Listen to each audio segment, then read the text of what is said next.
Hello friends, welcome to VSP online classes. मेरा नाम है विशाल सिंह और आज हम इस लेक्चर में रेड क्रॉस सोसाइटी के बारे में जानेंगे। रेड क्रॉस सोसाइटी अपने स्थापना के बाद से ही काफ़ी चिकित्सा के क्षेत्र में काफ़ी योगदान देते आ रही है। तो आइए जानते हैं रेड क्रॉस सोसाइटी के बारे में। रेड क्रॉस सोसाइटी की स्थापना सन 1863 ईस्वी में स्विट्ज़रलैंड में हेनरी ड्यूरेंट नामक व्यक्ति ने की थी। इसकी स्थापना international committee of red cross के नाम से की गई थी। इसकी स्थापना करने का जो मेन कारण था वो ये था कि युद्ध में घायल सैनिकों की मदद की जाए।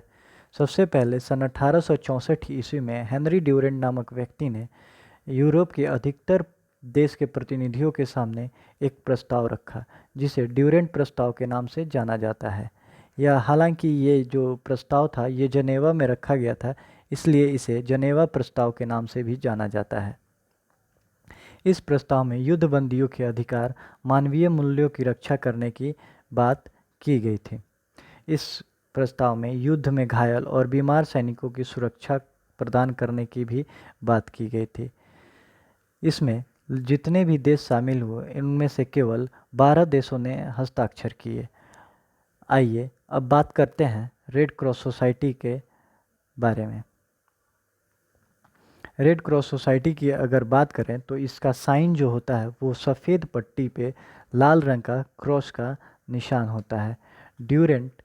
हेनरी ड्यूरेंट जो इसके संस्थापक थे, सन 1867 ईस्वी में, यानी कि रेड क्रॉस की स्थापना के 4 साल बाद ही रेड क्रॉस सोसाइटी के से वो इस्तीफ़ा दे दिया था उन्होंने। उनके इस महान कार्य के लिए, मतलब रेड क्रॉस सोसाइटी की स्थापना में योगदान करने के लिए उन्हें सन 1921 ईस्वी में नोबेल शांति पुरस्कार से सम्मानित किया गया।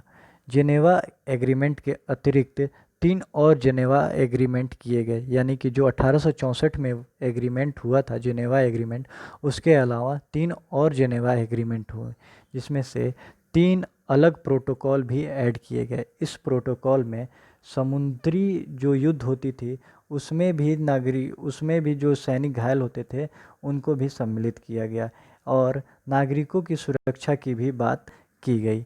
आइए अब हम बात करते हैं रेड क्रॉस सोसाइटी के अचीवमेंट के बारे में।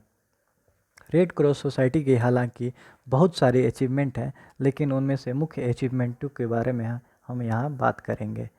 रेड क्रॉस सोसाइटी का जो सबसे महत्वपूर्ण अचीवमेंट रहा वो रहा इंटरनेशनल ह्यूमैनिटेरियन लॉ। इसमें इसका रेड क्रॉस सोसाइटी का बहुत अधिक योगदान रहा। प्रथम विश्व युद्ध के दौरान बहुत से घायलों का इसने प्राथमिक उपचार किया था। द्वितीय विश्व युद्ध में अफ्रीका और पश्चिमी एशिया के हजारों लोग मारे गए। उन सभी घायल लोगों का इलाज करने में रेड क्रॉस ने काफ़ी मदद की और जो मृत व्यक्ति थे उनका अच्छे से अंत्येष्टि करने में भी रेड क्रॉस सोसाइटी ने अहम योगदान दिया। पहले विश्व युद्ध के दौरान अनेक देशों ने रेड क्रॉस सोसाइटी पर प्रतिबंध लगा दिया था।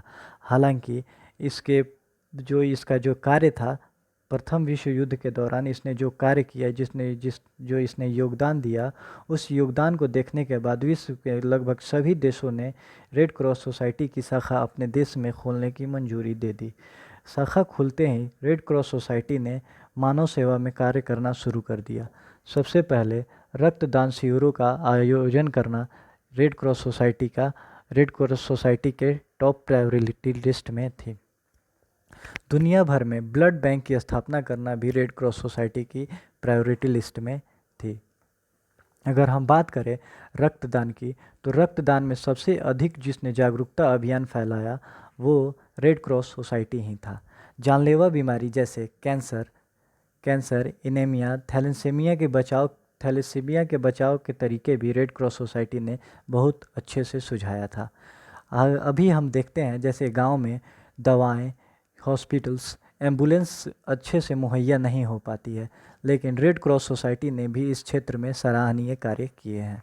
उसने रूरल एरिया में, यानी कि गांव के क्षेत्र में भी दवाइयाँ और एम्बुलेंस उपलब्ध कराने में अहम योगदान दिया है। यहाँ आपको हम बताते चलें कि अगर कोई भी व्यक्ति रेड क्रॉस सोसाइटी के चिन्ह का, यानी कि सफ़ेद पट्टी पे जो लाल क्रॉस का चिन्ह है, अगर उसका दुरुपयोग करता है तो उसको 500 रुपये से जुर्माना से लेकर उसकी संपत्ति भी जब्त की जाने तक की सज़ा दी गई है। आतंकवाद और युद्ध के दौरान मारे गए लोगों के शवों का सम्मानजनक ढंग से अंत्येष्टि करना भी रेड क्रॉस सोसाइटी के प्रायोरिटी लिस्ट में थी। यहाँ अगर हम देखें तो अगर कोई किसी देश में या अगर विश्व में कहीं भी युद्ध होती है तो न केवल मानव को क्षति पहुंचती है बल्कि आर्थिक और पॉल्यूशन पे भी बहुत बड़ा असर पड़ता है। तो आर्थिक स्थिति को सुधार करने के लिए भी रेड क्रॉस सोसाइटी ने कई कदम उठाए हैं। बम विस्फोट और जो जले हुए अवशिष्ट पदार्थ बच जाते हैं युद्ध में, उनकी भी सफाई करने में रेड क्रॉस सोसाइटी ने अहम योगदान दिया है। न केवल थल पे बल्कि जल पे भी अगर कोई शिप डूब जाता है या वहाँ कोई सैनिक ये घायल हो जाता है तो घायल सैनिकों का इलाज, मृत सैनिक का अंत्येष्टि संस्कार और जो पॉल्यूशन फैलता है, वाटर पॉल्यूशन फैलता है, उसकी भी सफाई करने में रेड क्रॉस सोसाइटी ने अहम योगदान निभाया है। प्रथम विश्व युद्ध के दौरान रेड क्रॉस सोसाइटी के 20 करोड़ चिट्ठियाँ युद्धरत देशों को लिखी थी। इसका मेन कारण ये था कि रेड क्रॉस सोसाइटी ये चाहती थी कि वो किसी भी तरह से इन युद्धरत देशों को कन्विंस कर सके कि वो युद्ध से पीछे हट जाएं, लेकिन ऐसा बिल्कुल नहीं हो सका। प्रथम विश्व युद्ध में लगभग 200 लाख बंदियों को जेल से मुँह छुड़ाने में रेड क्रॉस सोसाइटी ने अहम योगदान दी थी। रेड क्रॉस सोसाइटी ने न केवल प्रथम विश्व युद्ध में बल्कि द्वितीय विश्व युद्ध में भी इन युद्धरत देशों पर कड़ी निगरानी रखी थी ताकि कोई जिनेवा कन्वेंशन का उल्लंघन ना कर सके। यानी कि अगर कोई ये सॉरी माफ़ कीजिएगा, अगर कोई मतलब देश अगर किसी सैनिक को अपने यहाँ बंदी बना लेता है तो उसके अधिकारों का उल्लंघन ना करे। आइए अब भारत के बारे में जानते हैं कि भारत में रेड क्रॉस सोसाइटी की स्थापना कब हुई थी। सन 1920 ईस्वी में ब्रिटिश रेड क्रॉस में से स्वतंत्र इंडिया रेड क्रॉस सोसाइटी का गठन किया गया। 3 मार्च सन 1920 में भारतीय विधान परिषद में विधेयक पेश किया गया। ये विधेयक वायसराय के कार्यकारिणी परिषद के सदस्य सर क्लाइड हिल ने विधेयक पेश किया था, जो उस समय भारत के संयुक्त युद्ध समिति के अध्यक्ष भी थे। 17 मार्च सन 1920 को विधेयक को पारित किया गया और 20 मार्च सन 1920 को तत्कालीन गवर्नर जनरल की सहमति के साथ ही यह कानून बन गया। सबसे पहले 50 सदस्य इसमें शामिल हुए और इसके पहले अध्यक्ष सर मैकेलन चुने गए।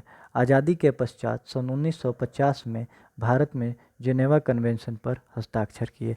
रेड क्रॉस सोसाइटी के सराहनीय कार्य को देखते हुए और इसके सराहनीय कार्य न केवल बल्कि अभूतपूर्व कार्यों की वजह से सन 1990 में यूएन का पर्यवेक्षक नियुक्त किया गया। यही नहीं, रेड क्रॉस सोसाइटी को विशेषाधिकार भी दिया गया कि उसके मामले में स्विट्ज़रलैंड कोई भी हस्तक्षेप नहीं करेगा।